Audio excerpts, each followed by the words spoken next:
Okay, but if we lay on the table religion, communism, Nazism, they are all unifying ethos. They're unifying ideas, but they're also horribly dividing ideas. They both unify and divide. Religion has also divided people. Yeah. Because in the nuances of how the different peoples wrestle with God, they have come to different conclusions, and then they use those conclusions, or perhaps the people in power use those conclusions to then start wars, to start hatred, to divide. And that battle is fought out both socially and internally.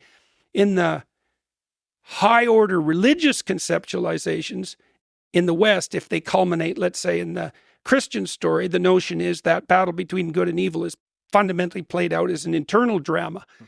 Yeah, so for a religious ethos, the battle between good and evil is fought within each individual human heart. Right. It's your moral duty to constrain evil within yourself. And well, there's more to it than that, because there's also the insistence that if you do that, that makes you the most effective possible, like, warrior, let's say, against evil itself in the social world.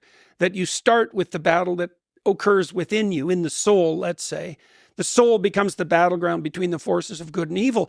The idea that there's an idea there too, which is if that battle is undertaken successfully, then it doesn't have to be played out in the social world as actual conflict, right? You can rectify the conflict internally without it having to be played out as fate, as Jung put it. So then you might ask, well, what the hell are we after then? That's what the Abraham story addresses. And Abraham is the first true individual in the biblical narrative. So you could think about his story as the archetypal story of the developing individual. So you said, well, what's God? Well, in the Abraham story, God is characterized a lot of different ways in the classic religious texts. Like, the Bible is actually a compilation of different characterizations of the divine, with the insistence that they reflect an underlying unity. In the story of Abraham, the divine is the call to adventure. So Abraham has the socialist utopia at hand. He's from a wealthy family, and he has everything he needs. And he actually doesn't do anything until he's in his 70s. Now, hypothetically, people in those times lived much longer. But a voice comes to Abraham, and it tells him something very specific. It says, leave your zone of comfort. Leave your parents, leave your tent, leave your community, leave your tribe, leave your land. Go out into the world. And Abraham thinks, well, why?